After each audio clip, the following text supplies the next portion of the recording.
मैं एक उपाय और आपको बता देता हूं आपके घर की दरिद्रता को घर से बाहर करने का। सुबह उठते ही ये काम कभी नहीं करने चाहिए। आप बड़े सावधानी से सुने। सुबह उठते ही अगर आप ये 4 काम करेंगे तो आपको दरिद्री होने से कोई नहीं रोक सकता। आप दरिद्री हो ही जाएंगे। क्या नहीं करने चाहिए 4 काम? सुबह उठते ही सबसे पहले दर्पण में अपना मुंह नहीं देखना चाहिए। आजकल तो बेडरूम में ही दर्पण होते हैं, शीशा होते हैं, और न सही तो कई लोग तो अपना मोबाइल ही ले लेते हैं। आजकल वो भी दर्पण का ही काम कर रहा है। कैमरा खोल के देखते में कैसा लग रहा है, बुरा ही लग रहा है, बंद कर दे, फोटो ठीक नहीं आएगा। सुबह उठते ही गलती से कभी भी अपना मुंह दर्पण में नहीं देखना चाहिए। जो अपना मुंह दर्पण में देखते हैं वो निश्चित दरिद्रता को इन्विटेशन देते हैं। क्या करें? इस जगह पर ध्यान रखें। अगर आपके रूम में आपका बेटा अथवा बेटी सोती है तो सबसे पहले अपना मुख देखने की बजाय अपने बेटा और अपने बेटी का मुख देख ले। या फिर आपके मोबाइल में जो भगवान का चित्र है, भगवान का दर्शन कर लें। सबसे बढ़िया तो यही है, सुबह उठते ही या तो सामने कोई चित्र भगवान का हो या फिर मोबाइल में ठाकुर जी का छवि हो। सबसे पहले उठकर भगवान का ही दर्शन करना चाहिए अथवा बेटा बेटी का मुख देखना चाहिए। अपना मुंह देखोगे तो निश्चित दरिद्रता को निमंत्रण दोगे, पहला। दूसरा, सुबह उठते ही चाय और बिस्किट नहीं लेने चाहिए, खाना नहीं चाहिए कुछ भी। आजकल बड़ी समस्या है, बिना बेड टिके तो बिस्तर छूटता ही नहीं। सबसे पहला काम ही है, चाय चाहिए। और चाय अगर अकेली चाय पिए तो वो होता है, क्या बोलते हैं उसको, अरे क्या, पेट में बड़े बड़े गुब्बारे फूटते, तो गैस बनती है। तो लोग कहते खाली चाय हम नहीं पीते ना महाराज, इसलिए हम थोड़ा बिस्किट ले लेते हैं। कभी भी गलती से सुबह उठते ही चाय और बिस्किट नहीं लेने चाहिए। दरिद्रता को निमंत्रण है, बिल्कुल भी नहीं खाना है। अगर ज्यादा ही तुम्हारे विपत्ति टूट रही है तो उठो, जाओ, अपना मुंह धो, कुल्ला करो, ब्रुश करो। और वैसा स्नान नहीं करते तब तक ओम अपवित्रो पवित्रो वा सर्वास्तांगतो पिवाह, भगवान का नाम लेके अपने आप को पवित्र कर लो। और फिर जाके कुल्ला बुल्ला ब्रुश करके चाय पी लो, बिस्किट खा लो, उसके बाद कुछ देख लो जो कुछ करना। लेकिन सीधे उठते ही कभी भी चाय बिस्किट और कुछ खाना पीना नहीं चाहिए। दूसरी बात।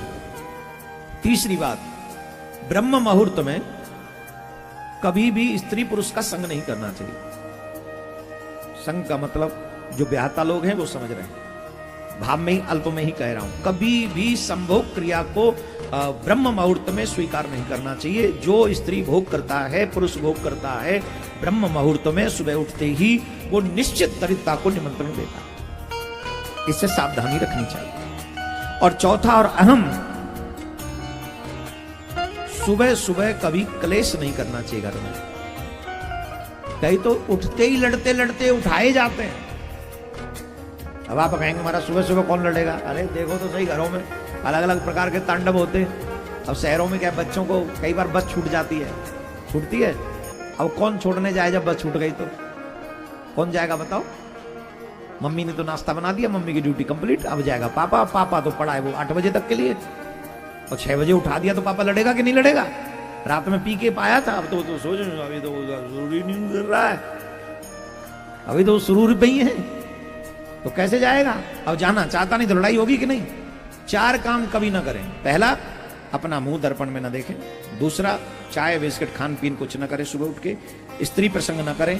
चौथा, लड़ाई और क्लेश न करें। इन 4 कामों से दूर रहने वाला व्यक्ति कभी भी दरिद्री नहीं हो सकता। इसलिए सावधानी गृहस्थी आश्रम को ये रखनी चाहिए इन 4 चीजों की। बोलो राधे राधे। तो गर्भवती स्त्री कयादु नारद जी के सानिध्य में है। नारद जी उसको क्या करते हैं, रोज भगवान की कथा सुनाते हैं। आईपैड नहीं चलाते, आईफोन नहीं चलाते।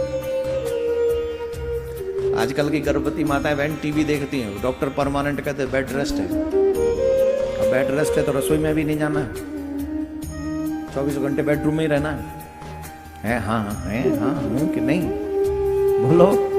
अब बेडरूम में रहना है तो क्या करना है? 24 घंटे क्या करें?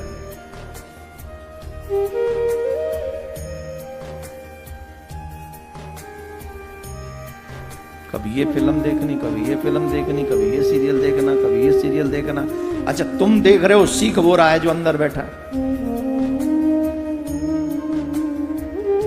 सीख वो रहा है। 24 घंटे मोबाइल लेके तुम चलाते रहते हो, सीख हो रहा है। अच्छा एक बात बताओ, आजकल रोते हुए बच्चे को मोबाइल पकड़ा दो, चुप होता है कि नहीं? ये मां की करतूतों का फल है। बच्चा रो रहा है, मोबाइल पकड़ा दो, हैप्पी। अरे इस मोबाइल में तू क्या जाने भाई, 2 दिन का बच्चा पैदा हुआ है, अभी तू मोबाइल से खुश है, क्योंकि उसने सुना ही है घर में टिनिन टिनिन, मैसेज की आवाज, बेल की आवाज, सब सुना है। उसी को लगता ही, वही उसको फेमिलियर लगता है। जैसे परीक्षित घर में भगवान का दर्शन करके हर किसी में भगवान को देखता है, वैसे आजकल के बच्चे हर जगह पर मोबाइल की आवाज सुन के मोबाइल में ही मस्त रहते हैं। आप लोग हम लोगों को मनुवादी कह देते हो, और हम आपके या हम जैसे लोग संत महात्मा कथाकार आपके कल्याण की चर्चा करते हैं। और आप सुखी तब हो सकते हैं जब संतान अच्छी आपके घर में हो। अगर नालायक संतान आपके घर में तो आप हैप्पी नहीं रह सकते। रह सकते हैं? आपका बुढ़ापा खराब हो जाता है नालायक संतान हो जाए तो। बुढ़ापा क्यों, जवानी भी खराब ही समझो। नालायक तो नालायक। किस किस के घर में लायक संतान है?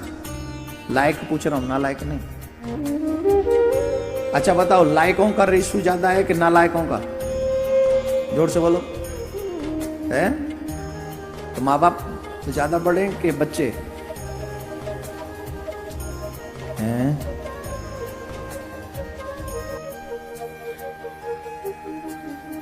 आपके बच्चे लायक बने, उसी के लिए जरूरी है आप 9 महीने, जितनी भी माताएं हैं या जो भी बाप बनने की तैयारी करते हैं, 9 महीने आपकी तपस्या आपके घर में लायक पुत्र और पुत्री को लेके आएगी। 9 महीने की तपस्या। अगर 9 महीने की आपकी तपस्या ठीक नहीं है तो आपके घर में लायक बच्चे नहीं आने वाले। 9 महीने मां को भी तपस्या करनी चाहिए, 9 महीने पिता को तपस्या। अब वो पिता बोल रहे होंगे हमको क्या तपस्या करनी है? तुझे अपनी गर्भवती स्त्री के आगे अब शब्द नहीं बोलने, गाली नहीं देनी है, फाइट नहीं करनी है, 24 घंटा सांप बन के फुंकारते ही नहीं रहना है। ओ कुल्हाड़ी वाला सांप अभी सुना तो है शुरू में। तेरा ध्यान रखे कि तेरे बच्चे का ध्यान रखे तेरी पत्नी। 9 महीने अगर वो तपस्या कर रही हैं, देवियां तपस्या कर रही हैं, तो पिता को भी तपस्या करना पड़ेगा 9 महीने। इवन मैं कहूं दादा दादी को भी करनी पड़ेगी तपस्या। या घर में सारे जितने भी लोग रहते हैं उनको भी तपस्या करनी पड़ेगी कि वो गलत शब्दों का प्रयोग कम से कम गर्भवती स्त्री के आगे न करें। अगर करेंगे तो ये फल उनको बच्चों के रूप में भोगना पड़ेगा।